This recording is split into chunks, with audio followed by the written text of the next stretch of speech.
जमा हुआ भेड़िया, अगर चलो नहीं तो जम जाओगे। जरा सोचो, एक ऐसा गांव जहां तापमान -71.2 डिग्री सेल्सियस तक गिर जाता है। यहाँ पर यदि आपने थोड़ा समय ज्यादा बाहर बिताया तो शरीर पर फ्रॉस्ट बाइट हो सकता है, हाथ पैर खो सकते हैं या फिर जान भी जा सकती है। क्या फ्रॉस्ट बाइट है? सिर्फ 15 मिनट से थोड़ा ज्यादा बाहर रहने पर मेरी नाक पूरी तरह से सफेद पड़ गई। शरीर के सेल्स के अंदर बर्फ के क्रिस्टल बनने लगे और टिश्यू मरने लगे। अगर मैं 5 मिनट और बाहर रुक जाता तो मेरी नाक को परमानेंट टिश्यू डैमेज हो जाता। जब लोग बाहर सांस लेते हैं तो ऐसा लगता है जैसे सूखी घास की सरसराहट सुनाई दे रही हो। वो आवाज होती है गर्म सांस के बर्फ को क्रिस्टल में बदलने की। मैं धरती की सबसे ठंडी बसी हुई जगह पर हूँ, साल के सबसे ठंडे मौसम में। ये ओमिक्रॉन है। जिंदगी बचाने के लिए मैं 20 से ज्यादा कपड़ों की परतें पहने हुए हूँ, जिनका वजन करीब 14 किलो है। 30 डिग्री सेल्सियस गर्म घर से बाहर कदम रखते ही तापमान में 100 डिग्री से भी ज्यादा गिरावट होती है। इसलिए मैं हाथों में दस्ताने, पैर में बूट, पैंट और कोट पहनता हूँ जो रेनडियर की खाल से बने हैं। और ये भी काफी नहीं होता। अब मैं तुम्हें दिखाने वाला हूँ कि जब बाहर जाना ही जिंदगी की लड़ाई बन जाए तो कैसा महसूस होता है। जैसे ही बाहर निकलते हैं कुछ ही सेकंड्स में पलकें बर्फ से जमने लगती हैं और स्किन में चुभन सी होने लगती है। पूरा गांव ऐसा लगता है जैसे सबने छोड़ दिया हो। मेरी उंगली की टिप ठंड से जल गई। ठंड सिर्फ लोगों और जंगली जानवरों को ही नहीं पकड़ती, ये हर चीज को ठप कर देती है। फोन काम करना बंद कर देते हैं या सीधे बंद हो जाते हैं। बाहर खड़ी कारें कुछ घंटों में पूरी तरह जम जाती हैं। जमीन हमेशा जमी रहती है, इसलिए यहाँ कोई फल या सब्जी नहीं उगती। हमने मॉस्को से फ्लाइट लेकर पूर्व की तरफ 7 घंटे उड़ान भरी और याकुत्स्क पहुँचे। वहाँ से फिर करीब 18 घंटे और 900 किलोमीटर का रोड ट्रिप किया। अब रात के 2 बजे हैं और हम आखिरकार दुनिया के सबसे ठंडे गांव पहुंच गए। थर्मामीटर -60.5 डिग्री सेल्सियस दिखा रहा है। जब हमने कार से बाहर कदम रखा ऐसा लगा जैसे किसी दूसरे ग्रह पर आ गए हों। नाक के अंदर बाल जम गए थे और हर सांस के साथ वो चुभने लगे। यहाँ की सूखी हवा इतनी तेज है कि हमें लगातार खांसी आने लगी। ओमिक्रॉन में करीब 800 लोग रहते हैं जो 1.5 स्क्वायर किलोमीटर के इलाके में फैले हुए हैं। यहाँ बाहर किसी और को देखना लगभग नामुमकिन है, जैसे मानो इस जगह पर वक्त ही थम गया हो। बहुत ज्यादा ठंड है।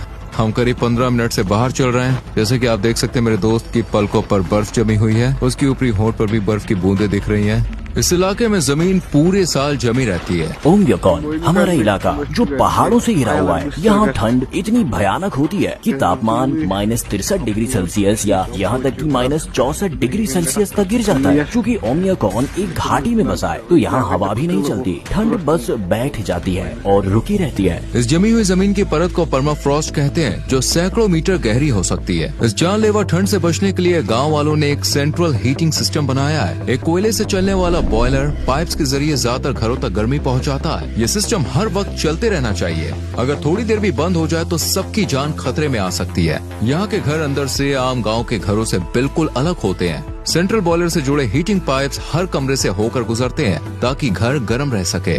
जमी हुई जमीन पर घर बनाने के लिए पहले मोटी लकड़ी की बीम बिछाई जाती है ताकि एक फ्लैट बेस मिल सके। फिर उस पर मेन लकड़ियां लगाई जाती हैं। उसके बाद 30 सेंटीमीटर मोटा सा फ्लोर बिछाया जाता है। फिर इंसुलेशन और लास्ट में फिनिशिंग फ्लोर आता है। हर दीवार 7 लेयर से बनी होती है। बाहर लकड़ी, फिर मेन इंसुलेशन के लिए बेसाल्ट फूल, इसके बाद प्लास्टर, जाली, फोम इंसुलेशन, फिर एक और प्लास्टर की परत और आखिर में अंदर की तरफ लकड़ी का पैनल। खिड़कियां ट्रिपल ग्लेज्ड होती है जो इस हड्डी जमा देने वाली ठंड के खिलाफ एक मजबूत ढाल बनाती है। अटारी को भूसे और मिट्टी से इंसुलेट किया गया है। इन सब के साथ एक स्टोव या हीटिंग सिस्टम मिलकर घर को पूरी तरह से गर्म रखता है। लगभग हर घर में एंट्रेंस रूम को जानबूझकर बिना हीटिंग के छोड़ा जाता है। हम अपने घर के सामने वाले कमरे में सब कुछ फ्रीज करके रखते हैं। देखो ये फ्रिज, ये नेचुरल फ्रिज है। यहाँ मैंने दूध और मीट फ्रीज करके रखा है। सब कुछ ठंड में ही स्टोर होता है। जैसा आप देख सकते हैं घर के एंट्री वाले पहले 2 कमरे स्टोरेज और फ्रिज की तरह इस्तेमाल होते हैं। ये बिना गर्मी वाले कमरे ठंड के खिलाफ एक बफर की तरह भी काम करते हैं। कमरे के अंदर खासकर छत पर आप बर्फ और बर्फ के क्रिस्टल साफ देख सकते हैं। ओमिक्रॉन में दिन जल्दी शुरू हो जाता है। ये जो कि इस वक्त तक अपने बाड़े में पहुंच चुकी होती है। यहाँ के पशुपालक गाय के थन पर कपड़ा लपेटते हैं ताकि वो नाजुक हिस्सा फ्रॉस्ट बाइट से बचा रहे और साफ भी रहे। अब ठंड जमने का खतरा नहीं रहता, लेकिन जैसे ही दूध निकलना शुरू होता है हमें बहुत सावधानी रखनी पड़ती है। ओमेकन की इस एक्सट्रीम ठंड की वजह से किसी भी घर में पानी की पाइपलाइन नहीं जाती है, क्योंकि वो तुरंत जम जाएगी। गायों को हर सुबह बाहर इस ठंड में निकलना पड़ता है और नदी तक जाना पड़ता है पानी पीने के लिए। एक एक करके सब गाय बर्फ से भरे इस बर्फीले नर्क में उतरती हैं। तेजी से चलती हैं क्योंकि उन्हें पता होता है कि बहुत देर बाहर रुकना जानलेवा हो सकता है। उनके बाल कुछ ही सेकंड्स में बर्फ से जम जाते हैं। नदी का ये हिस्सा जमा नहीं है क्योंकि यहाँ पहाड़ से सीधा ताज़ा पानी आता है। जमीन के नीचे से निकलने वाला स्प्रिंग वाटर भी इसी नदी से मिलता है और यही हिस्सा बर्फ से नहीं जमता। फिर अचानक मेरा पूरा चेहरा सुन्न हो गया। बाएं गाल की मसल बिल्कुल नहीं हिल रही थी। ऐसा लग रहा था जैसे चेहरा पैरालाइज हो गया हो। जब मेरी नाक जमने लगी तो ये टोकियो ने फौरन देख लिया। क्या फ्रॉस्ट बाइट है? ठंड की वजह से ब्लड वेसल्स सिकुड़ जाती है, जिससे ब्लड सर्कुलेशन कम होने लगता है। जब शरीर के अंदर गर्मी नहीं रहती तो हर सेल के अंदर मौजूद पानी बर्फ बन जाता है और वो बर्फ के क्रिस्टल सेल्स को फाड़ देते हैं। इससे तेज चुभन होती है और टिश्यू मरने लगते हैं। तुम्हें अपना चेहरा ढक लेना चाहिए, ऐसे चलते वक्त मुंह ढक कर चलो। ध्यान रखना वरना ये काला पड़ सकता है। लेकिन जैसे जैसे डॉक्यूमेंट्री आगे बढ़ती गई और तापमान और भी नीचे गिरने लगा, हम अपनी लिमिट्स को पुश कर रहे थे ताकि आपको दिखा सके कि यहाँ जिंदा रहने के लिए असल में क्या क्या करना पड़ता है। अब इस पॉइंट के बाद डॉक्यूमेंट्री शूट खत्म होने तक मैं एक बार में 10 मिनट से ज्यादा बाहर नहीं रह सकता, वरना मेरी नाक जो पहले ही फ्रॉस्ट बाइट का शिकार हो चुकी है वो और खराब हो जाएगी। ये है इलाज, ये एलोवेरा और सिर्फ अल्कोहल है। इसे ऐसे भिगोकर उस हिस्से पर लगाओ जो जम गया है, और हाँ, उसे रगड़ना नहीं वरना वेसल्स और कैपिलरीज को नुकसान पहुंच सकता है और जख्म बन सकते हैं। फिर येवडोकिया ने अपने राज के काम की शुरुआत की। आंगन में धुले हुए कपड़े टांग कर सिर्फ कुछ ही मिनटों में वो कपड़े पूरी तरह से जमकर सख्त हो गए। उसके सारे कपड़े एकदम जम चुके हैं। मेरे हाथ भी अब जमने लगे हैं।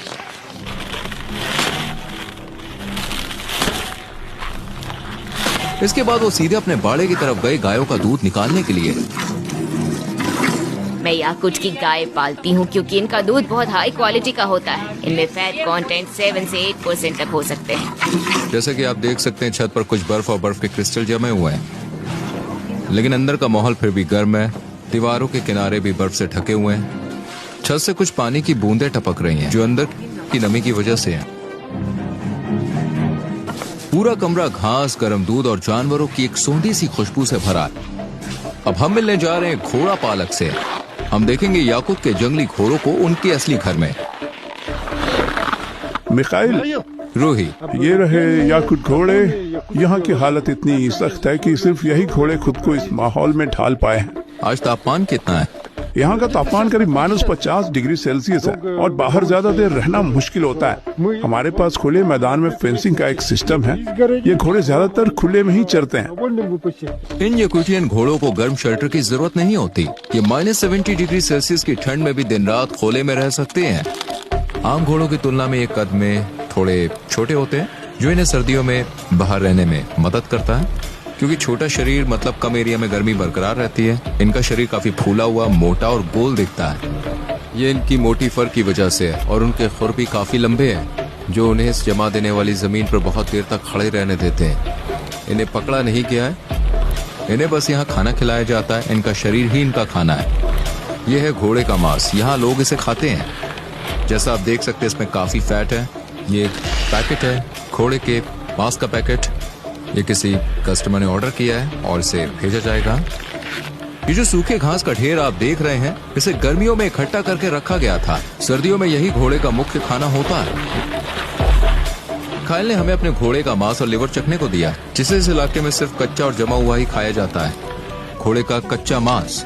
इसमें ढेर सारे विटामिन और जरूरी न्यूट्रिएंट्स होते हैं। क्योंकि यहाँ फल सब्जी नहीं होती, तो हमें सारे विटामिन मीट से ही मिलते हैं। इसका स्वाद बर्फ जैसा है, कुछ महसूस नहीं हो रहा क्योंकि ये पूरी तरह से जमा हुआ है। और ये है लिवर। ओमिक्रॉन में जनवरी के महीने में दिन की रोशनी सिर्फ करीब 4.5 घंटे तक रहती है। अभी दोपहर के 3 बजे हैं, अंधेरा छा रहा है और हम आज का दिन यहीं खत्म कर रहे हैं। पुराने जमाने में जब गाड़ियां नहीं थी तो यहाँ ट्रांसपोर्ट के लिए घोड़े, गाय, बैल और खास तौर पर रेनडियर का इस्तेमाल किया जाता था। इस इलाके में रेनडियर बहुत अहम माने जाते हैं, सिर्फ ट्रांसपोर्ट के लिए नहीं बल्कि उनके मांस, खाल और दूध के लिए भी। गांव के सेंटर से करीब आधा किलोमीटर दूर ओमेकन के जमे हुए जंगल शुरू हो जाते हैं। इस गांव में ज्यादातर लोग पशुपालन करते हैं, लेकिन इवान जैसे लोगों के लिए शिकारी उनकी कमाई का सबसे बड़ा जरिया बन जाता है। मैं जंगली आदमी हूँ। ये मेरी शिकार वाली जगह है और ये है मेरा टेंट, मेरा घर।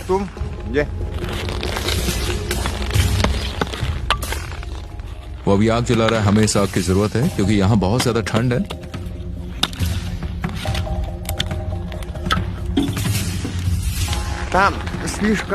हमें सिर्फ रास्ते पर चलना चाहिए, नीचे की बर्फ पतली है। हम जमी हुई नदी की तरफ जा रहे थे जहाँ इवान ने एक दिन पहले मछली पकड़ने का जाल लगाया था। इवान ने हमारे कैमरामैन को टाइम पर रोक लिया। वो बर्फ की एक टूटी हुई सतह पर कदम रखने वाला था। एक गलत कदम और वो पानी में गिर सकता था ओ रुको। और भीग सकता था। एक बार सर्दियों में जब इतनी ही ठंड थी, मेरे पापा जंगल में अपने घोड़े पर सवार होकर घूम रहे थे। वो बर्फ के अंदर गिर गए और तुरंत ही ठंड से जमने लगे। जब उन्हें एहसास हुआ कि आसपास कोई गर्म जगह नहीं है और मदद मिलने का कोई चांस भी नहीं, तो उन्होंने खुद को गोली मारने का फैसला किया ताकि धीरे धीरे दर्दनाक मौत न झेलनी पड़े। थोड़ा पानी लेंस पर गिर गया। ओह माय गॉड, ये तो अभी से जम गया। हमारा कैमरा पहले इतनी ठंड में ठीक से काम नहीं कर पा रहा था और अब ये जमी हुई लेंस तो बिल्कुल बेकार हो गई है। हमें इसे छोड़ना पड़ेगा। जाल निकालने के लिए वो एक छोटी फावड़े से छेद से बर्फ हटा रहा है। जैसी मछलियां बर्फीली हवा में आई वो कुछ ही सेकंड्स में मर गईं। पानी अंदर से गर्म था लेकिन बाहर आती ये मछली शॉक में आ गई और पूरी तरह से जम गई। अब वो जमी हुई मछली को पकड़कर थोड़ा गर्म कर रहे हैं अपने हाथों से रगड़कर, ताकि उसे काटना आसान हो जाए। फिर बड़े ध्यान से वो उसे पतली स्लाइस में काट रहे हैं। जमी हुई और कच्ची जंगली मछली जब ये फ्रीज होती है तो ऐसा लगता है जैसे आप सिर्फ बर्फ खा रहे हो। इसे नमक के साथ खाना चाहिए। सर्दियों में मछलियों में ढेर सारे विटामिन होते हैं। टेंट के अंदर गर्मी है लेकिन बाहर की परत पूरी तरह से बर्फ से जमी हुई है। आप देख सकते हैं वो आग को तेज कर रहे हैं और थोड़ी मछली प्रकृति को अर्पण कर रहे हैं। हे प्रकृति की आत्मा, हमारा ये तोहफा स्वीकार करो। हमें शिकार में सफलता दे और अपनी जमीन की समृद्धि से हमें नवाजें। उनके शमानी विश्वास के मुताबिक उन्हें शिकार की आत्मा को संतुष्ट रखना होता है, वरना अगली बार शिकार में कुछ हाथ नहीं लगेगा। अब हम जंगल की तरफ बढ़ रहे हैं। इवान इस बार कोई बड़ा शिकार करना चाहते हैं। ऐसा लग रहा है जैसे यहाँ से अभी अभी कोई जानवर गुजरा है। जमीन पर पैरों के निशान और थोड़े पेशाब के धब्बे दिख रहे हैं। देखो, ये रोड डियर के पैरों के निशान है। हम उसके काफी करीब आ चुके हैं। क्योंकि मैं 10 मिनट से ज्यादा वक्त तक बाहर ठंड में खड़ा रहा, मेरी नाक फिर से सुन्न होने लगी। अब मुझे और सावधान रहना पड़ेगा। मुझे अपनी नाक महसूस ही नहीं हो रही है। ओके, उस तरफ से वो भागते हुए जंगल की ओर गया था। ओके। मैं जाल वहीं लगाऊंगा। उन्हें उम्मीद है कि कोई बड़ा जानवर इसमें फंसेगा। शिकारी को पता है कि जानवर हर दिन एक ही रास्ते पर चलता है, इसलिए वो उसी रास्ते पर जाल बिछा रहे हैं।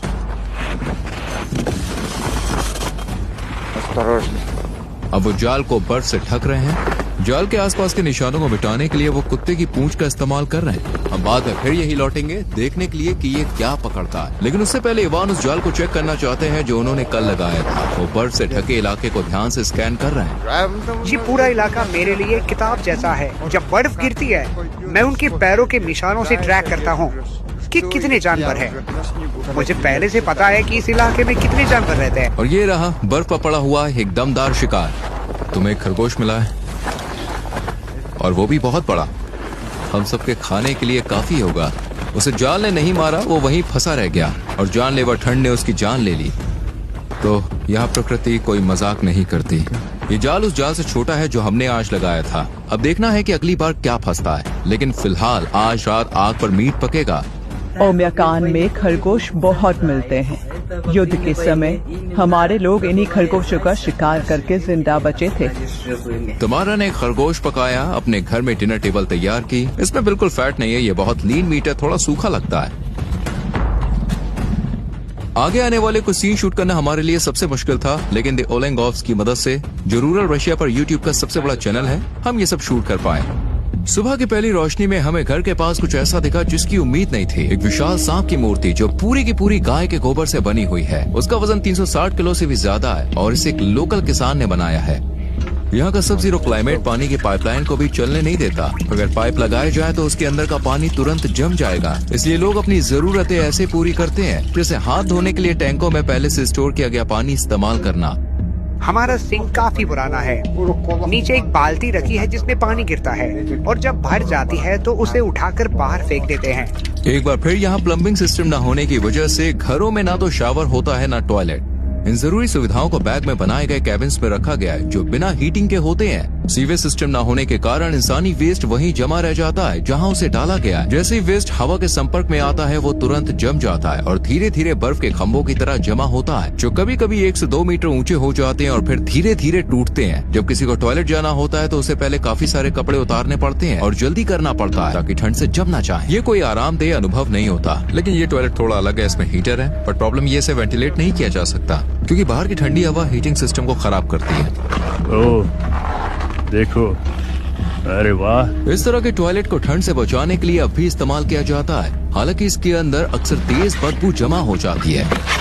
नहाने, खाना बनाने, बर्तन धोने या बस पानी पीने के लिए साफ पानी जरूरी होता है। लेकिन यहाँ पानी हासिल करना अपने आप में एक बड़ा प्रोसेस है। लोग यहाँ नदी से बर्फ के ब्लॉक्स काटते हैं, फिर उन्हें पिघलाकर ताज़ा पानी बनाते हैं ताकि रोजमर्रा के काम हो सके। इस वक्त आप जो देख रहे हैं वो एक सफेद चादर जैसी फैली हुई बर्फ है, लेकिन उसके नीचे एक जमी हुई नदी है जो यहाँ पानी का इकलौता स्रोत है। अब वो एक चिसल से मोटी बर्फ को काट रहे हैं। अगर बहुत ठंड हो तो जल्दी काम करना पड़ता है वरना खुद ही जम जाओगे। जैसे जैसे हम एक एक करके ठोस बर्फ के ब्लॉक्स काटते हैं उन्हें उठाकर स्लेट पर रखते जाते हैं। 1, 2, 3 हमने स्लेट पर उतने बर्फ के टुकड़े लाद दिए हैं जितना वो उठा सकता है। हमारे पूर्वज इन बर्फ के ब्लॉक्स को बैलगाड़ियों से ले जाते थे। निकोलाई, ये कितने दिन चलेंगे? मेरा परिवार बड़ा है, ये शायद 2 या 3 हफ्ते चल जाएंगे। ये बड़े बड़े बर्फ के टुकड़े या तो घर के अंदर के किसी ठंडे कमरे में रखे जाते हैं या फिर सीधे बैकयार्ड में बाहर। वो इन बर्फ के टुकड़ों को ड्रम में डालते हैं, फिर जब ये पिघल जाते हैं तो उन्हें पीते हैं। बल्कि वो अपने पड़ोसियों के साथ भी इसे बांटेंगे ताकि सभी लोग इस साफ पानी से नहा सकें।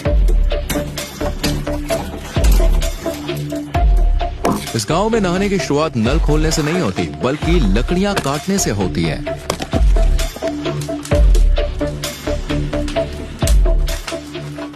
अब वो निकोलाई से लिया गया एक बर्फ का टुकड़ा उठा रहा है और उसे अंदर ला रहा है। हमारे दादा दादी तो 2-2 घंटे तक नहाते हैं। हम आमतौर पर 1.5 घंटे तक नहाते हैं। और तुम्हें अपना नहाना पूरा करने में कितना टाइम लग जाता है? पूरा प्रोसेस लगभग 4 से 5 घंटे लेता है। हम हफ्ते में 1 बार नहाते हैं, शनिवार या रविवार को। अगला स्टेप है जमी हुई शैम्पू की बोतल को स्टोव के पास गर्म करके लिक्विड बनाना। नहाते वक्त ये लोग लोटे से खुद पर पानी डालते हैं। जब नहाना खत्म होता है तो ये फटाफट कपड़े पहनते हैं क्योंकि अब इन्हें 60 डिग्री से बाहर -54 डिग्री सेल्सियस में निकलना है, यानी कुल 114 डिग्री का फर्क। सप्ताह का नहाने का रिचुअल खत्म होने के बाद अगली सुबह जल्दी शुरू होती है। सुबह 7:30 बजे बच्चे एक हड्डी जमा देने वाली ठंडी सुबह में उठते हैं। बाहर अब भी अंधेरा है। घर के अंदर लगे सिंपल वाटर टैंक की मदद से घर की गर्माहट में बच्चे अपना चेहरा धोते हैं और ब्रश करते हैं। लेकिन बाकी जरूरतों के लिए अभी भी उन्हें बाहर वाले टॉयलेट का ही इस्तेमाल करना पड़ता है, जो है ना अपनी बेटियों को स्कूल के लिए तैयार करने में मदद करती है। बच्चे कई लेयर के कपड़े पहनते हैं ताकि बाहर के सफर में ठंड से बचे रह सकें। बाहर जाने से पहले जोआना अपनी बेटियों के चेहरे पर वुल शॉल कसकर लपेटती है जिससे उनका मुंह और नाक ढके रहे और बर्फीली हवा से बचाव हो। अब वो बाहर निकलने के लिए तैयार है। स्कूल तक का रास्ता लगभग आधा किलोमीटर है। हर सर्द सुबह निकोलाई अपनी बेटियों को लेकर निकलते हैं। ओमिकॉन में स्कूल तब तक खुला रहता है जब तक तापमान -55 डिग्री सेल्सियस से नीचे नहीं चला जाता। उससे नीचे जाना बाहर निकलने के लिए बहुत खतरनाक हो जाता है। आज थर्मामीटर -54 डिग्री सेल्सियस दिखा रहा है। जैसे ही बच्चे स्कूल पहुंचते हैं, दूसरी तरफ इवान जैसे लोगों की जिंदगी हर दिन सर्वाइवल और शिकार के इर्द गिर्द घूमती है। इवान के पास यहाँ कई जानवर हैं, यहाँ तक कि उसके पास एक जमा हुआ भेड़िया भी है। उसने इस भेड़िए को सुबह होने से पहले यानी करीब 2 घंटे पहले हमारे साथ मिलकर लगाए गए जाल में पकड़ा।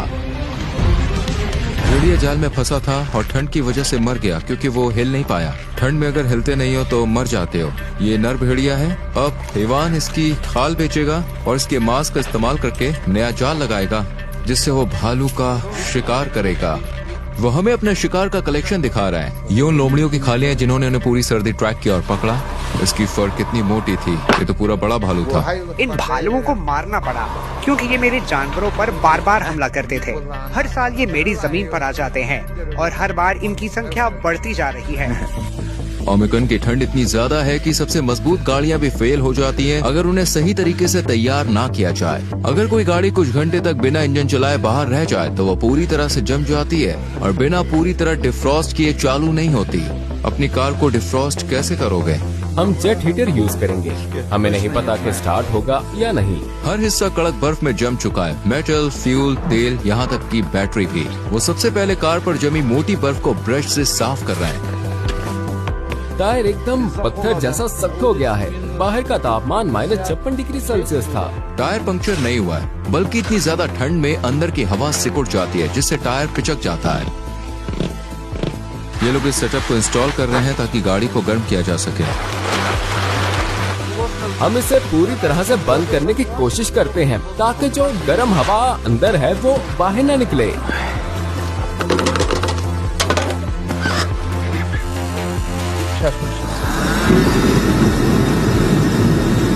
ये लो, इसे पकड़ो। बाहर बहुत ठंड है। यहाँ हर चीज को गर्म रखना जरूरी होता है क्योंकि ये डीजल कार है, इसलिए टैंक में जो डीजल है वो पूरी तरह जम गया है। गाड़ी अब ऐसे ही 3 से 4 घंटे तक गर्म होने के लिए रखी रहेगी। अगर किसी लोकल के पास हीटेड गैराज है तो वो अपनी गाड़ी को महीनों तक सुरक्षित रख सकता है बिना इंजन को खतरे में डाले। जो हमारी गाड़ी को डिफ्रॉस्ट किया जा रहा था तो हमने पहली बार ऐसी गैराज का दौरा किया था। इस गैराज का दरवाजा बहुत ही अच्छी तरह से इंसुलेटेड है, कोई भी कोना खुला नहीं छोड़ा गया है। वो लोग स्पेशल इंसुलेशन मटेरियल का इस्तेमाल करते हैं। दीवार को देखिए, लेयर दर लेयर बनाया गया है और यहाँ हीटिंग पाइप्स भी है जो पूरे गैराज को गर्म रखते हैं। हमने गाड़ी को 3 घंटे तक गर्म किया है। अब इसे स्टार्ट करने की कोशिश करते हैं। बैटरी लगाई जा चुकी है। अब डिपस्टिक से ऑयल लेवल चेक किया जा रहा है। ये पहली बार है जब दरवाजा खोला गया है। हाँ, बहुत बढ़िया। इस गाड़ी को मौत के मुंह से वापस लाया गया है। अब हम यहाँ से निकलने की कोशिश करेंगे। ओमिकॉन में जिंदा रहने का मतलब प्रकृति पर जीत पाना नहीं है, बल्कि उसके साथ तालमेल बनाकर जीना है। प्राचीन शामनिक ज्ञान से प्रेरित याकुट लोग ठंड से लड़ते नहीं, बल्कि उसे सम्मान देते हैं और उसके नियमों के साथ जीते हैं। देखो, तापमान जरा भी ऊपर नहीं जा रहा है। यहाँ सबसे बेरहम सर्दियों का सामना डर से नहीं बल्कि रिवाजों और विश्वास से किया जाता है। इस अटूट यकीन के साथ कि प्रकृति जितना लेती है उतना ही लौटाती भी है। ये सिर्फ जिंदा रहने की कहानी नहीं है, ये है प्रकृति के साथ जीने की कहानी। एक बहुत बड़ा धन्यवाद मेरे प्यारे दोस्त तुर्गत एकिंग को, जो इस पूरे सफर में हरदम मेरे